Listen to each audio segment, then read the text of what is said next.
Dun dun da da da da da da da da da da. I'm singing in the rain, just singing in the rain. What a glorious feeling, I'm happy again. I'm laughing at clouds so dark up above.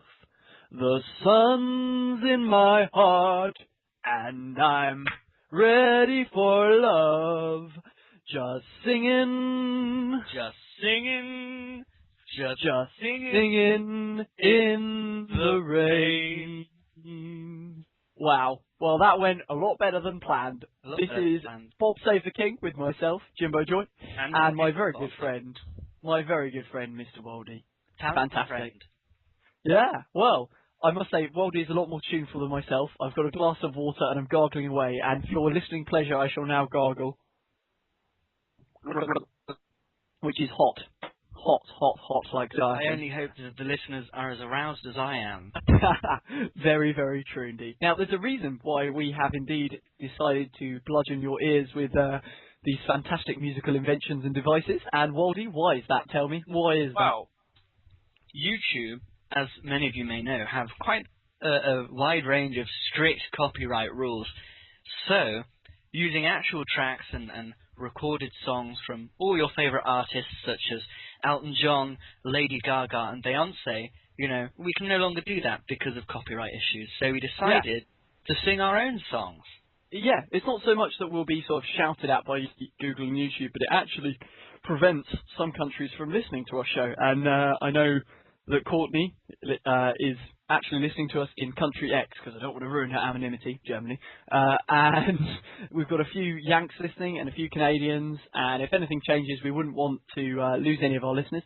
So we're going to provide you with fantastically bad musical renditions. I do have a feeling if I ever run for office again, this will come back and bite me. Oh, God, the memes that are going to get spawned out of this are brilliant. Excellent. But one advantageous decision, one advantagegeous part of our whole affair is that I don't... All affair? The advantageous part of this is that I actually play piano in real life. When I get my keyboard down to my my studentish digs that I have, which will be sort of after Christmassy time, I will be able to tinkle on the old ivories, and Woldy will be able to tunefully, lustily and bustily stride his way to music. Now, the disadvantage is that by the time we record our next podcast, my flatmates are going to be back and are going to be wondering why I'm singing loudly at my computer.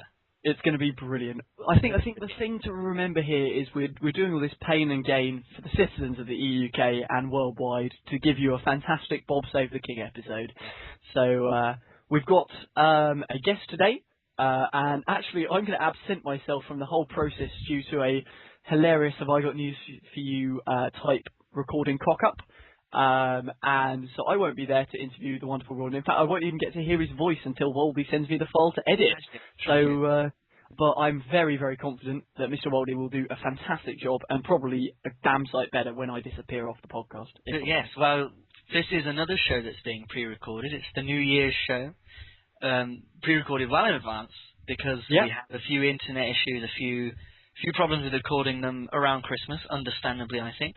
So again, this is being recorded in advance. Jimbo is going to leave us, and Rawdon and I are going to record an interview, and Jimbo will do his magic and turn it all into a nice podcast for us. Yeah, which is reaching you on the 1st of January. I actually will have well, I can't even say it right now. It's going to be a hangover of magnificent proportions. I'm starting, unfortunately, at 2 o'clock in the afternoon for a family birthday party.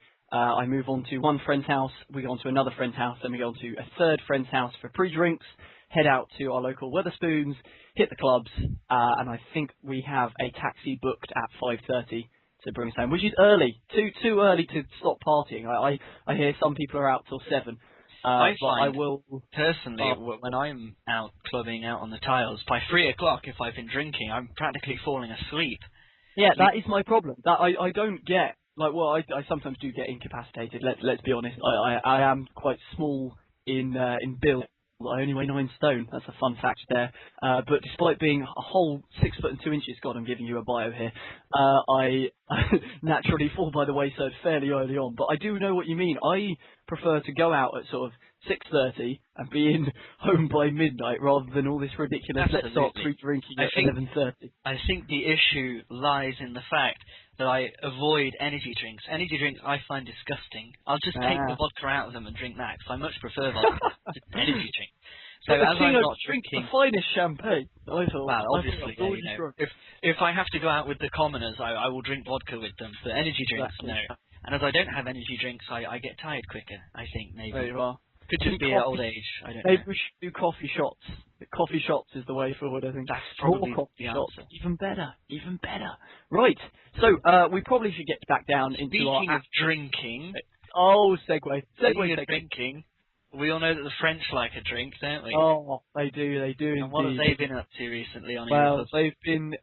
actually, as we record this, it's the first battle for the Southeast.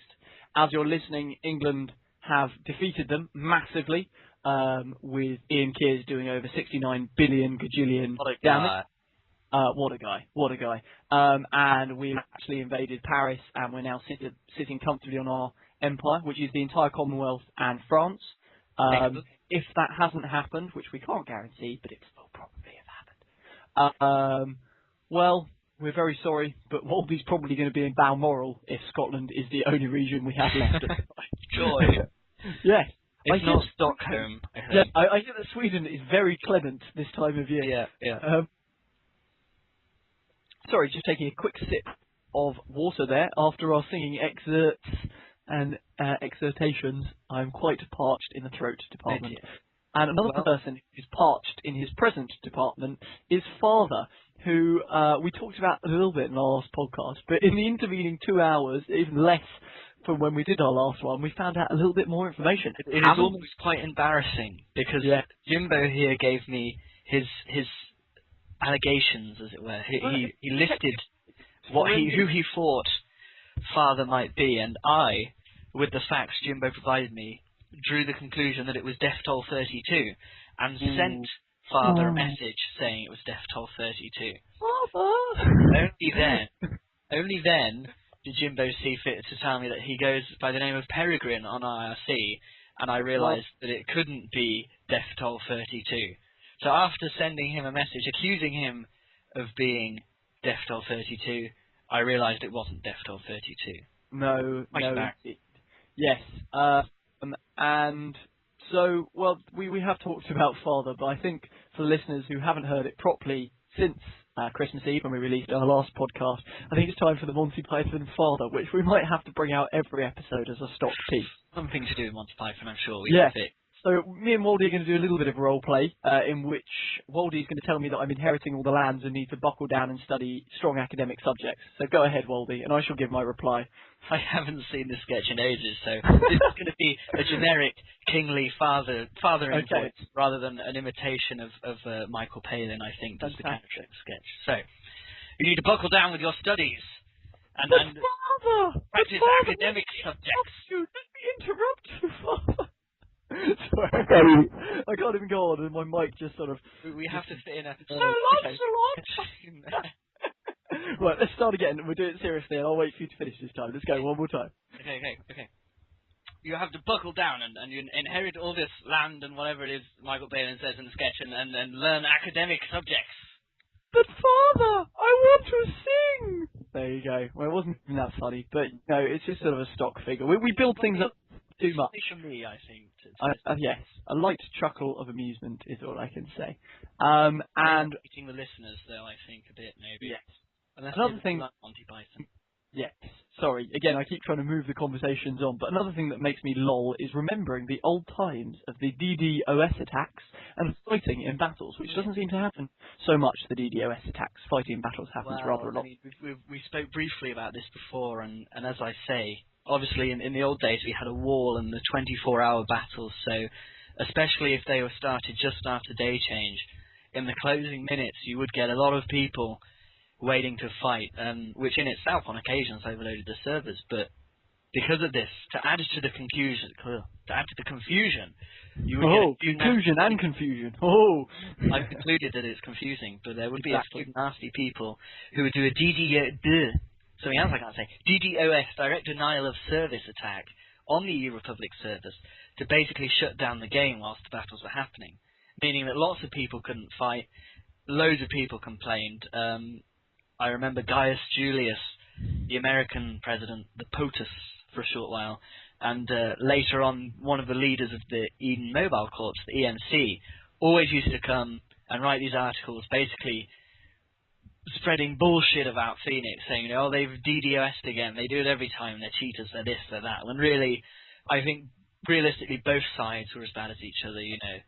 There are a few DDoSs that originated in Romania, there are a few from Russia, it's a bit, you know, and it's never really, or at least I like to think it wasn't the government's.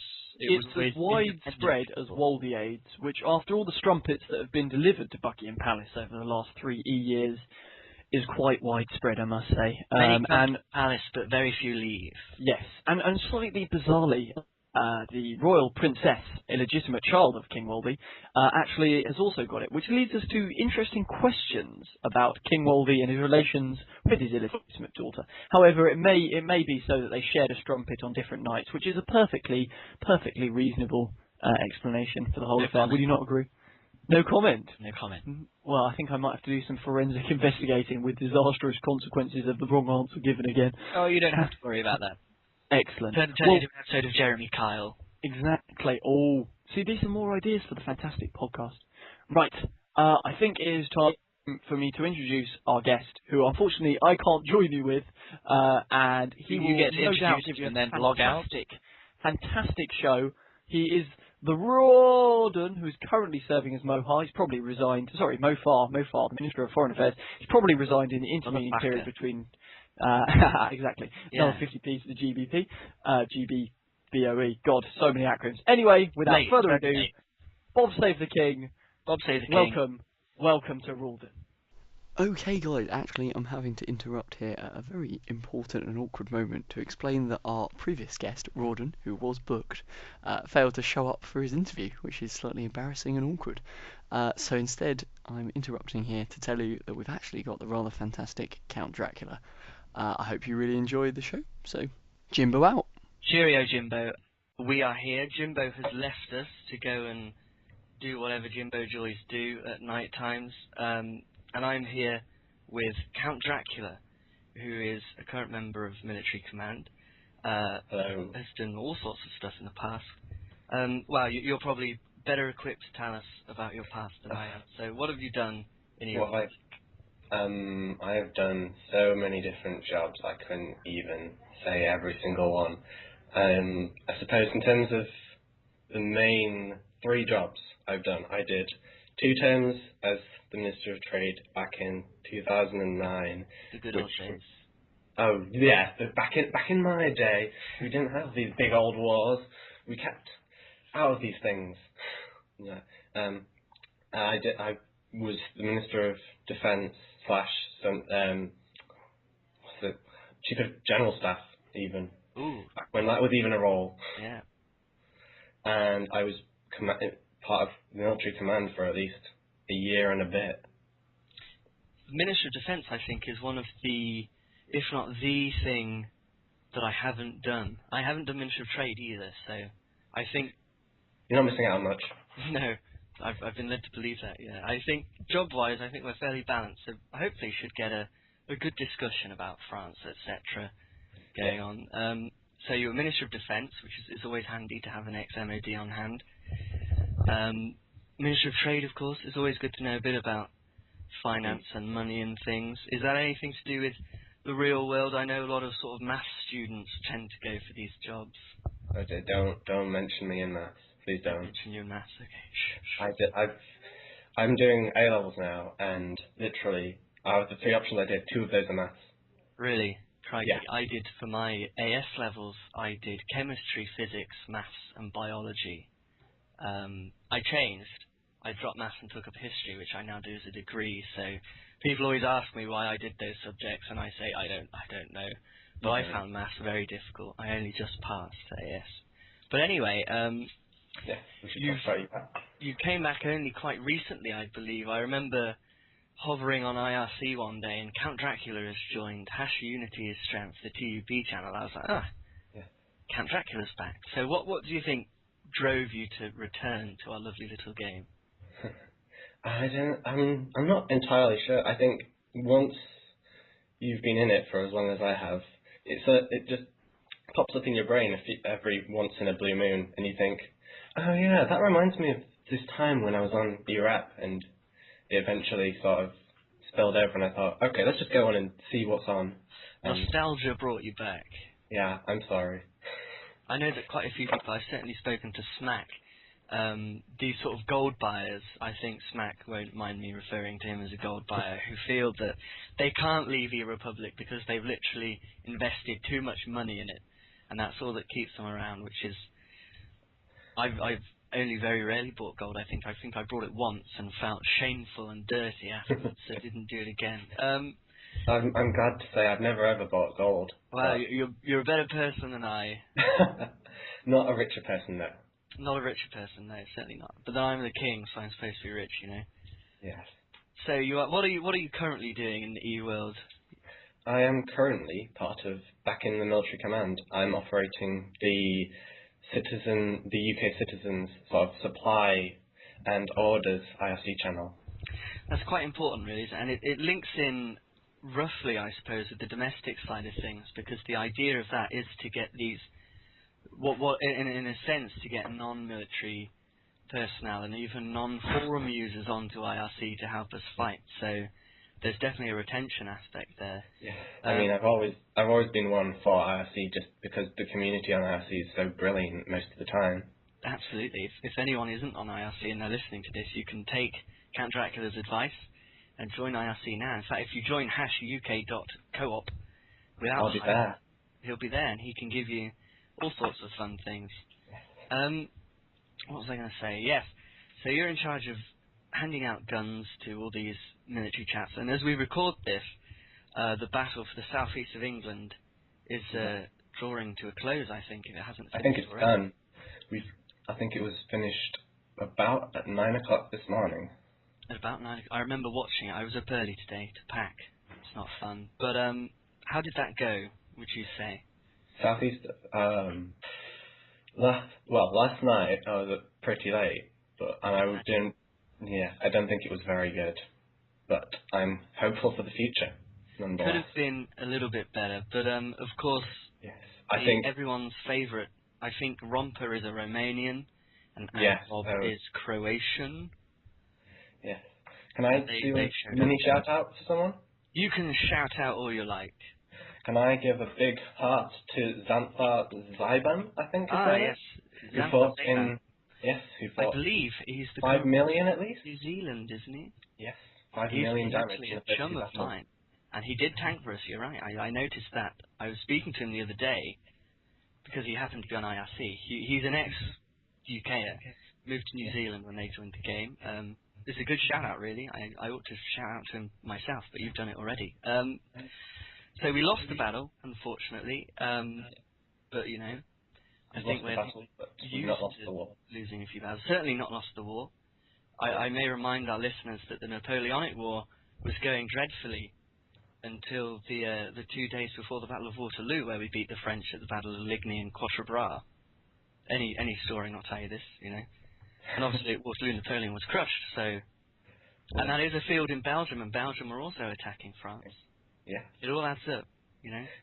It's not just coincidences. There is certainly hope there, I think. You may have seen my article, Count Dracula, where I wrote the Diary of a Francophile.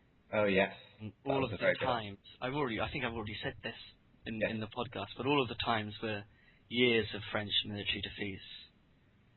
It was very clever. Yes.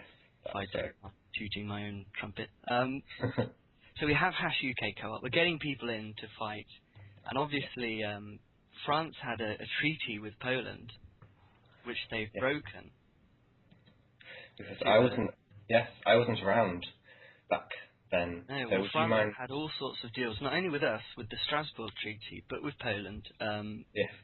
They've broken one with Poland by attacking us. Poland won't be too happy. and have also, I believe, Poland are in talks with Germany to end conflicts. So the Poles will be free to possibly have a go at France. Probably not the wisest of moves on France's behalf, but we had our own treaty, the Strasbourg Treaty. Strasbourg Treaty.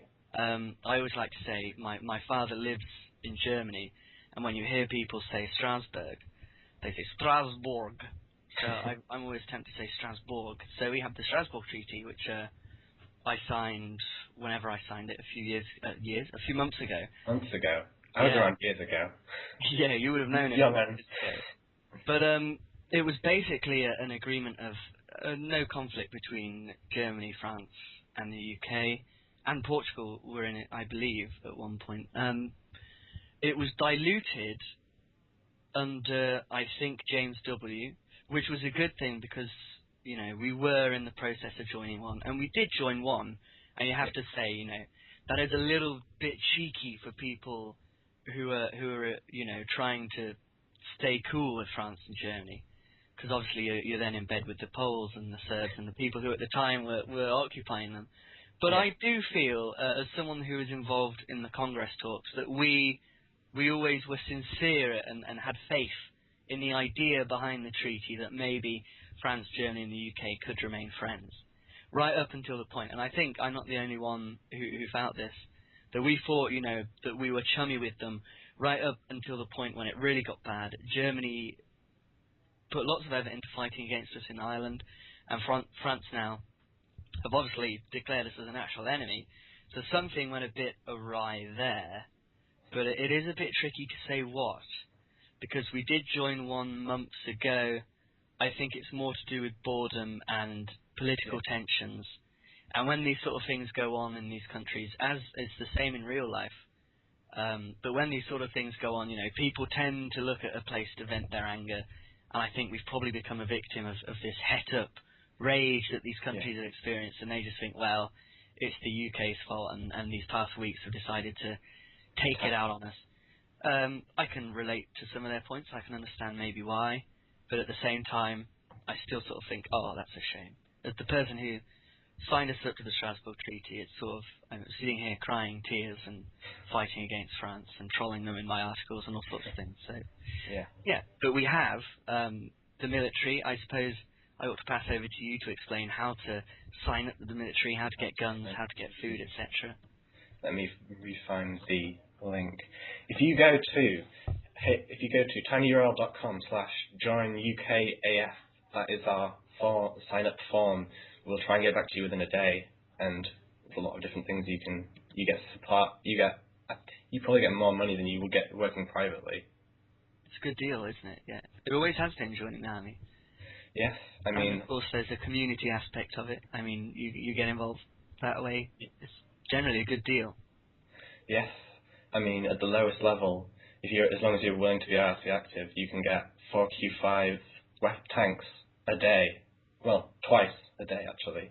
Twice a day, so that's Twice 8 tanks a day you can get. Q5, not too shabby.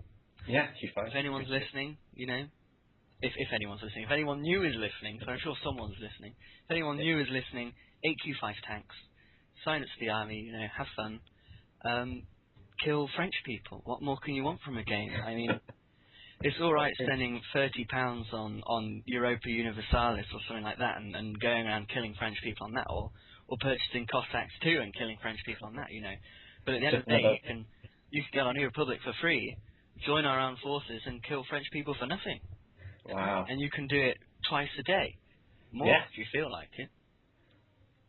Any students out there who are feeling, you know, angst or rage over their revision or their exams or their dissertations, log on, kill 25 Frenchmen. It feels good. I've done it myself. I'm sure you'll agree, County.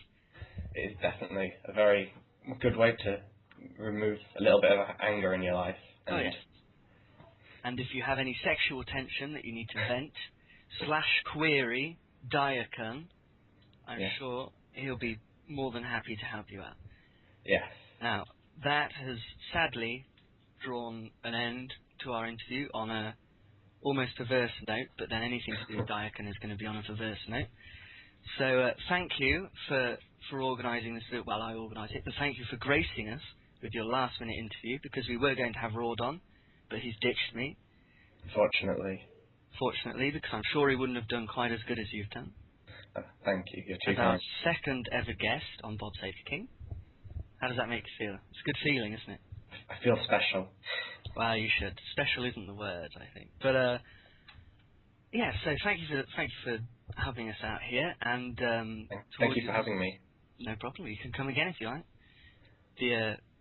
What was I saying now? Yes. All you listeners out there, this is the New Year's podcast, of course. So I have to wish you a happy New Year's. Don't get too drunk.